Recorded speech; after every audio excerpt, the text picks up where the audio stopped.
जगकन्य मकरांद मधुपुर जातु दानवर उत्पल भंजन जन रंजन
लो वै प्रिय जिमिनाम रघुनाथ निरंतर प्रिय लागो रामचंद्र देवम राम नारायणम कृष्ण दामोदरम वासुदेवम भजे श्रीधरम माधवम गोपिका वल्लभम जानकी नायकम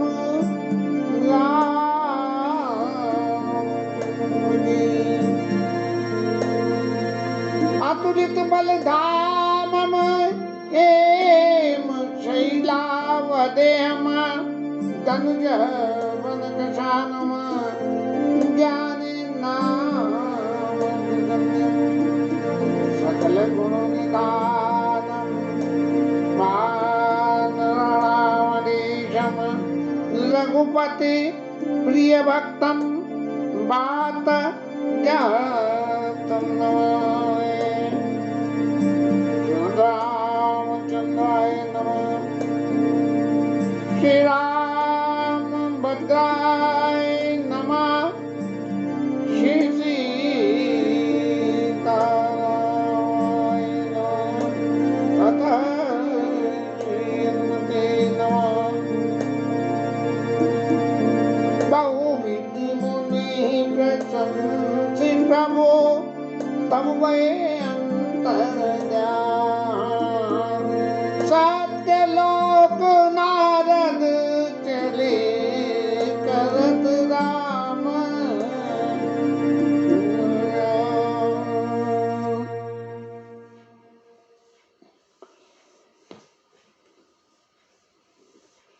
अब भगवान नारद बाबा को बहुत समझाया, क्योंकि नारद बाबा के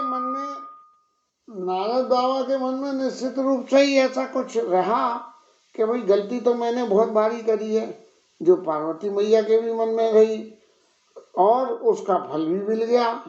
और फल भी मिल गया तो क्या हुआ, लेकिन ये गलती जो हो गई इसका निराकरण करने के लिए बहुत पछतावा होने लगा।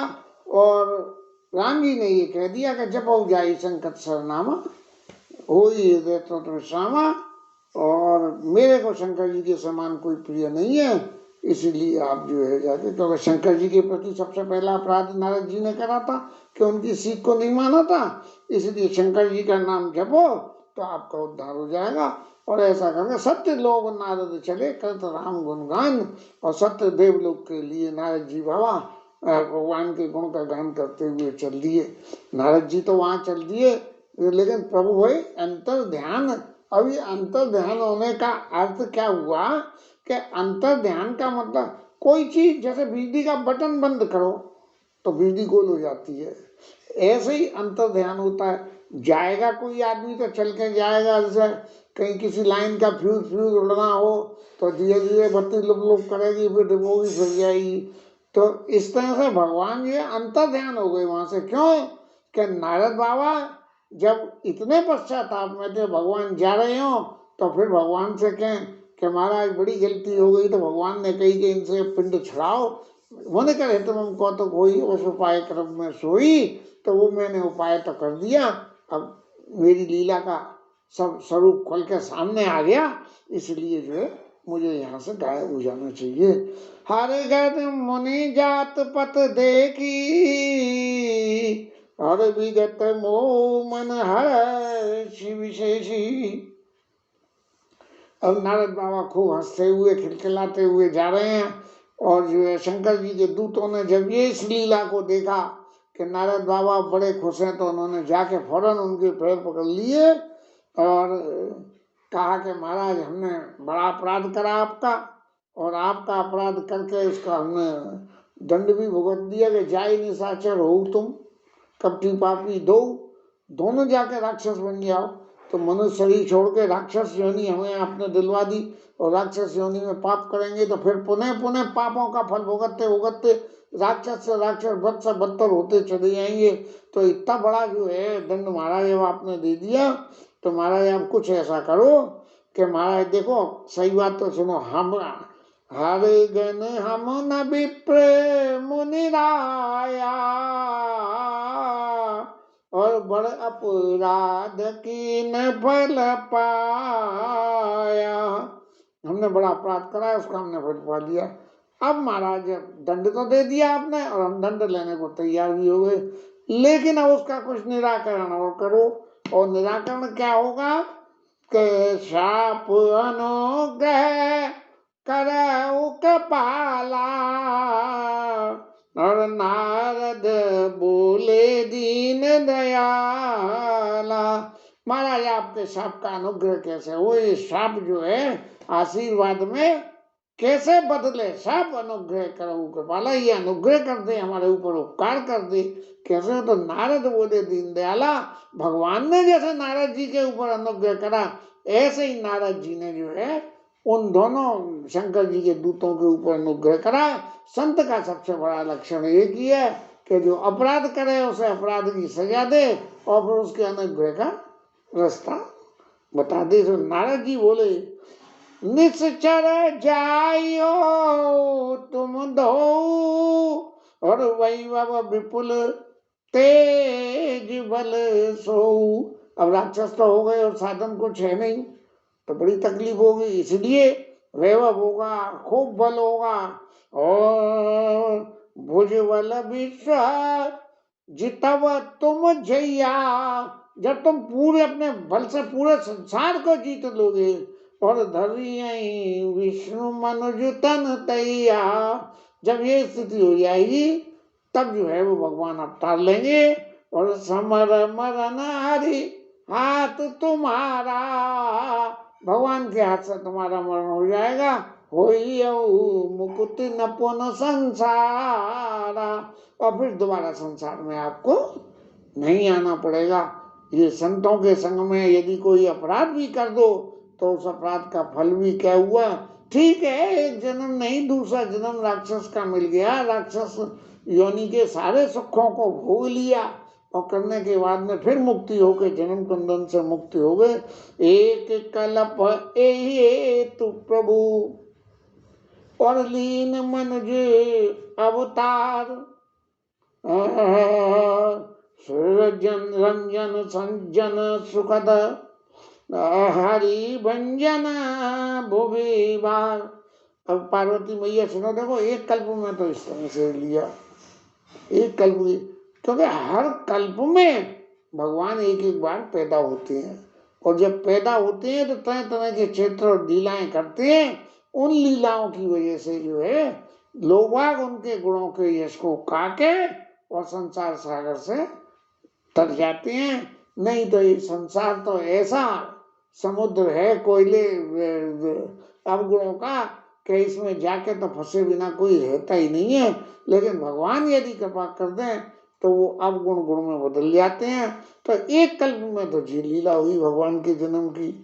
कलप कलप प्रभु कलप कलप प्रति प्रभु अवतरई और चार चरित नाना विधि करई सोई जस गाय भगत भव तरई और कृपा सिंधु जन हित तन धरई। ऐसे ही है शंकर जी महाराज ने पार्वती मैया को और याज्ञवल्क्य ऋषि ने जो है इनको याज्ञवल्क्य से भरद्वाज ऋषि को ये समझाया ए विधि जन्म कर्म हरि केरे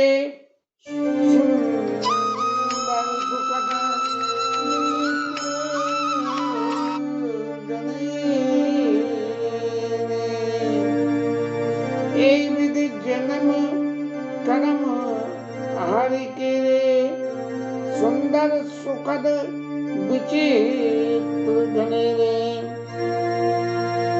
कलप कलप प्रति प्रभु अवतरई चार चरित नाना विधि करई तब तब कथा मुनि जन गाई परम पुनीत प्रबंध बनाई विविध प्रसंग अनूप बखाने करई न सुनिया चरजू सयाने हरि अनंत हरि कथा अनंता कही सुनई समझई बहु रामचंद्र के चैत स्वाय विपुल विशद निगमा गम गाए यह प्रसंग में कहा भवानी हरि माया मोहई मुनि ज्ञानी प्रभु को तुकी प्रणतितकारी सेवत सुलभ सकल दुख सुर नर मुनि को नाय जय नमो माया प्रबल अस विचार मन माय बजिय मायापति।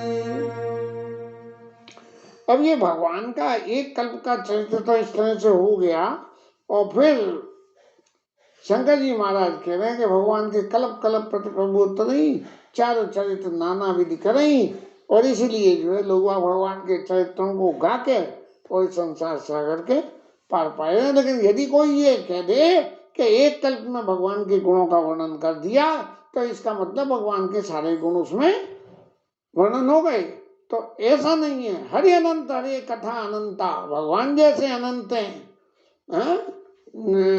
और वैसे ही उनकी कथा भी अनंत है।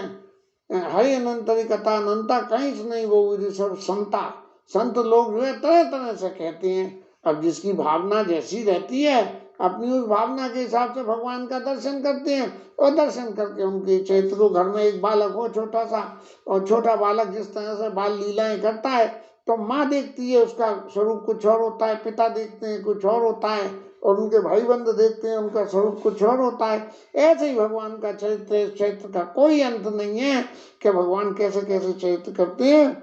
सुर नर मुनि को माय जय नमो माया प्रबल। शंकर बाबा कह रहे हैं कि पार्वती मैया सुन लो, देखो कोई भी नहीं है, चाहे सुर है चाहे नर है कोई भी हो चाहे मुनि हो, ऐसा नहीं है कि माया किसी का पीछा छोड़ देती है। माया किसी का पीछा नहीं छोड़ती। अस विचार मन माय और भजिए मायापति, ऐसा विचार के मायापति का ही भजन करो महाराज। अब अपर हेतु सुनो शैल कुमारी कहूँ विचित्र कथा विस्तारी। अब पार्वती मैया दूसरा कारण सुन लो, और वो दूसरा कारण भी जो है भगवान के जन्म का मुख्य कारण है जिसमें भगवान को इस पृथ्वी पे अवतार लेने के लिए ये तो रहा, एक तो मुनि की तपस्या से, अब एक राजा की तपस्या से कैसे पैदा भगवान पृथ्वी पे आए वो मनुष्य रूपा की कथा कह रहे हैं। यही कारण अगुण स्वरूपा और ब्रह्म वयु कौशल पूर्वभूपा, जिसकी वजह से जिस कथा की वजह से ब्रह्म जो है अयोध्या के राजा बन गए, राजा रामचंद्र बन गए। जो प्रभु विपिन फिरत तुम देखा, जो तुमने वन में घूमते हुए देखा था, और बंधु समेत धरे मुनिवेशा, भाई के साथ में मुनिवेश धरे हुए जो तुमने देखे थे, याद करो जरा पुरानी बात को। और सुचरित अवलो की भवानी, और सती शरीर रही रानी, और उनके उस चरित्र को देख के तुम तो पागल हो गई, रही बोरानी, समझ ही नहीं पाई, भोली हो गई कि ये है क्या। आखिर भगवान ने अपनी माया का दर्शन कराया, फिर भी नहीं समझी। अजय उन छाया मिटत तुम्हारी, अब भी तुम्हारी वो छाया नहीं मिटती है। क्यों? क्या तुमने सवाल में ये पूछा है, जो प्रभु विपिन फिरत में देखा, बंधु समेत धरे मुनिवेशा, प्रभु सोई राम की अपर को जाई जपत त्रिपुरार, सत्य धाम सर्वज्ञ तुम कहो विवेक विचार। अपने विवेक से विचार के जरा महाराज ये तो बताओ कि जो वो देखा था ये थे ये क्या कुछ हो रहे हैं। तो अजय उन छाया मिटत तुम्हारी, वो वाली अज्ञान की छाया अब भी नहीं मिटती है, क्योंकि वही प्रश्न फिर यहाँ कर दिया। और तास चरित सुन ब्रह्म रुझारी, ये भ्रम रूपी रोग को मिटाने के लिए उसके चरित्र को अब आप सुनिए। और लीला की न जुतई अब तारा, सो सब कहियूं मति अनुसारा। अरे पार्वती जी, मैं अपनी मति के अनुसार कहूंगा। फिर मैं अब ये वही वाला चरित्र जो वहां मैंने इनको अगस्त ऋषि को सुनाया था, और सुन के तुम्हारे मन में जो है ऐसी ऐसी लीला बन गई, अब उसी चरित्र को मैं फिर दोबारा सुना रहा हूँ। इसलिए मैं कह रहा हूँ कि जो मेरी समझ में आ रही है वो मैं सुनाऊंगा, और चरित्र वही है, इसलिए जरा सावधान हो जाना।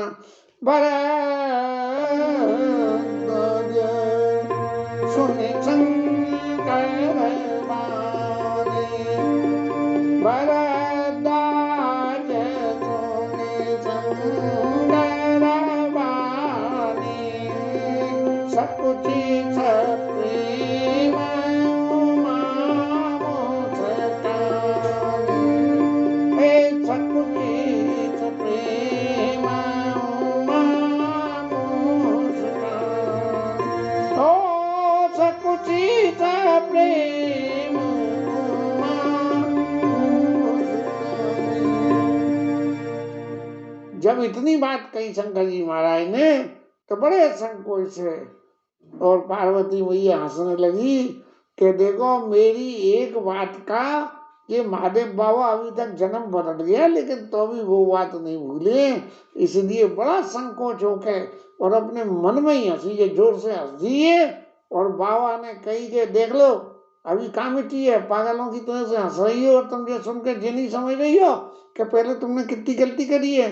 तो लगे बहुरी बरने ब्रज के तू, सो अवतार भयऊ जे तू। अब शंकर जी महाराज अपनी कथा कहना शुरू कर रहे हैं, और उधर में मैं याज्ञवल्क्य ऋषि, सो मैं तुम सन कहूँ सब सुन मनी से मन लाय, राम कथा कलिमल हरण मंगल करन सहाय। अब जो है याज्ञवल्क्य जी कह रहे हैं, भरद्वाज जी मैं वही राम की जो है शाम्बु मनु की कथा आपसे कहता हूँ, और जो जीवन में मंगल करने वाली है और कली के मल को हरण करने वाली है। शाम्बु मनु और शत्रुपा, जिनते भय नर सस्यनुपा, दंपति धर्म आचरण नीका, अजय गाव श्रुत जिनके लीगा। शंभु मनु और शत्रुपा हुए, और उन्होंने इतने धर्म से अपने आचरण को करा कि उनकी उस धर्माचरण की लीला को अभी तक श्रुतियां बखान करती हैं। इतना शास्त्र सम्मत जो है जीवन उन्होंने जिया, और उनका नृपोत्तानपाद सुततासु, उत्तानपाद नाम का जो है उनका पुत्र हुआ, और ध्रुव हरि भगत भयऊ सुत जासु, और ध्रुव उनका उत्तानपाद का बेटा हो गया। अब उनका जो छोटा बेटा था मनु महाराज का, लघु सुत नाम प्रियव्रत जाई, और वेद पुराण प्रसंग सतताई। प्रियव्रत के गुणों को भागवत में बहुत लंबा चौड़ा प्रसंग है कि जिसमें प्रियव्रत ने इस धरती के पालन के लिए क्या क्या काम करा। तो जो है लघुसुर नाम प्रिय बताई, वेद पुराण प्रशंसक जाई, वेद पुराण उसकी प्रशंसा करते हैं। और फिर देवहूति पुनिता सुकुमारी, जो मुनि करे दम के प्रिय नारी। और श्याम्बु मनु सप्तरपा की पुत्री का नाम देवहूति। आकुति, प्रसूति, देवहूति भागवत में प्रसंग आता है, मुझे पूरा तो याद नहीं है। तो उनमें देवहूति पुनिता सुकुमारी करदम ऋषि के, कपिल महाराज के प्रसंग में भागवत में आती है। याद तो नहीं है, 2-3 दफे तो पढ़ चुका हूँ, कुछ समझता भी हूँ, लेकिन मैं एक्सप्लेन नहीं कर पाऊंगा। देवहूति पुनिता सुकुमारी, और जो मुनि करदम के प्रिय नारी। करदम ऋषि का प्रभाव ऐसा है कि देवहूति से विवाह हुआ, विवाह होकर करदम महाराज जो है करदम महाराज तपस्या में लीन हो गए, और देवहूति उनकी सेवा करती रही। और इतने साल बीत गए कि जिसकी कोई शुमारी नहीं, लेकिन कभी भी प्रणय की कामना लेकर देवहूति ने करदम ऋषि का संग नहीं किया। और जब तपस्या से भंग हुए और उन्होंने देखा, तब पूछा देवी कौन हो? बोले महाराज आपकी पत्नी हूँ। और आपकी पत्नी हूँ तो उन्होंने कही अब तुम वरदान मांग लो, इतनी सेवा करिए। तो बोले महाराज प्रणय प्रसंग की शुरुआत होने दो। उन्होंने कही जैसे ही ये पुत्र पैदा हो जाएगा तो मैं जो है घर छोड़ के और चला जाऊंगा। करदम ऋषि ने ये कहा। तब करदम ऋषि के यहाँ भगवान के आशीर्वाद से कितनी 4 कन्याएं, आकुति, प्रसूति और देवहूति, ये 4 उनकी कन्याएं पैदा हुई। 4 ऋषियों को फिर ब्याई गई। और जो मुनि करदम के प्रिय नारी, आदिदेव प्रभु दीन दयाला, जठर धरेव जय कपिल कृपाला। और देवहूति के पुत्र हुए भगवान कपिल देव। और कपिल देव ने माता को पूरा ज्ञान दिया। वो ज्ञान पढ़ा हुआ है लेकिन एनालिसिस में नहीं है, इसीलिए। और ऐसे मनु राजा ने बहुत समय तक तेरी मनोराज कीन बहु काला, प्रभु आया सभा विधि प्रतिपाला।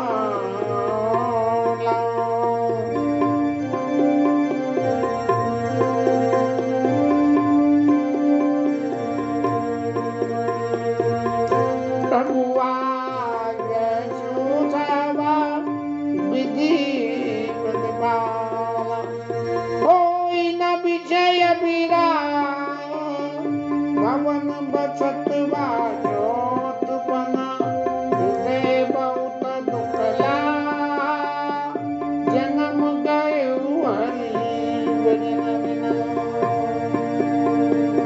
जन्म गयो हरि भजन बिना।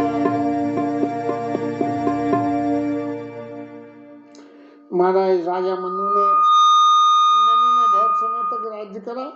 और राज्य करने के बाद में मनु को हृदय में, क्योंकि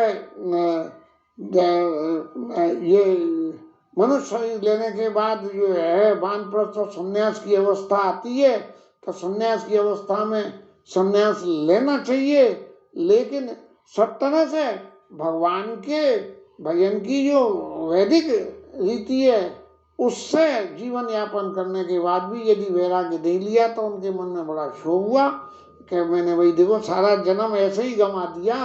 भजन के मामले में कभी भी संतोष नहीं होना चाहिए, मैंने बहुत कर लिया।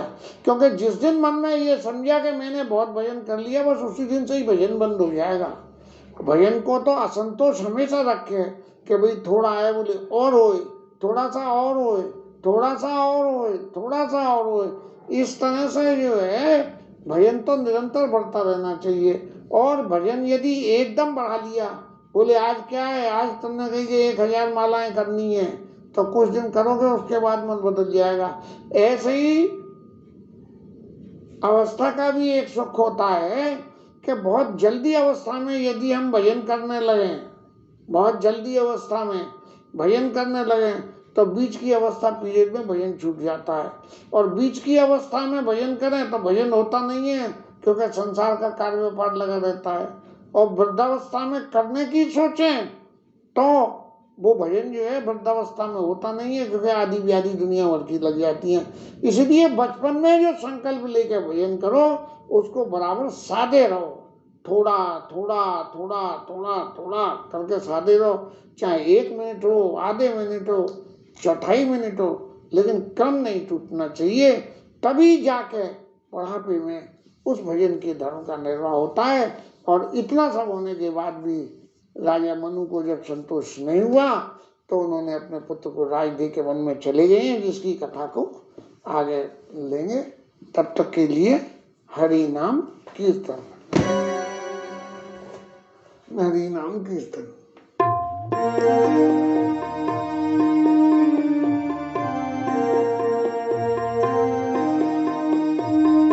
हरे कृष्णा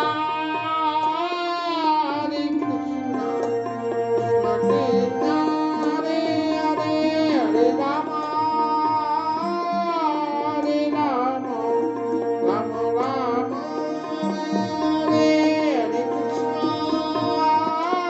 हरे कृष्ण, कृष्ण कृष्ण हरे हरे, हरे राम राम राम हरे हरे, हरे कृष्ण कृष्ण कृष्ण हरे हरे, हरे राम राम राम हरे हरे, हरे कृष्ण कृष्ण कृष्ण हरे हरे, हरे राम राम राम हरे हरे, हरे कृष्णा हरे कृष्णा, कृष्ण कृष्ण हरे हरे, हरे राम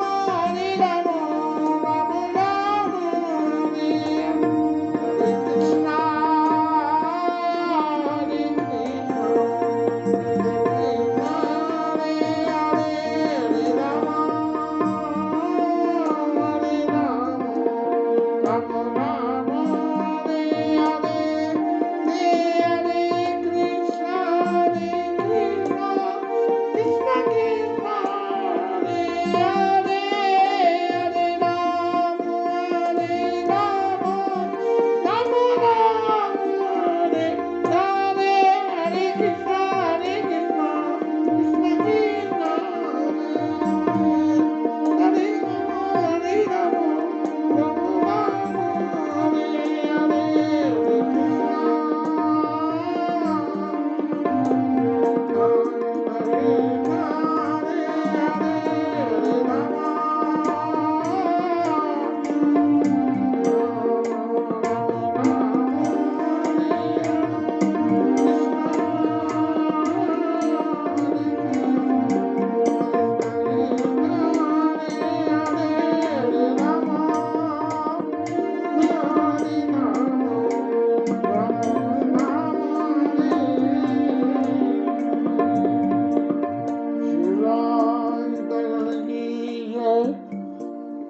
राधा रानी की जय, राजा रामचंद्र भगवान की जय, पवन सुत हनुमान की जय, उमापति महादेव की जय, जय जय श्री राधे।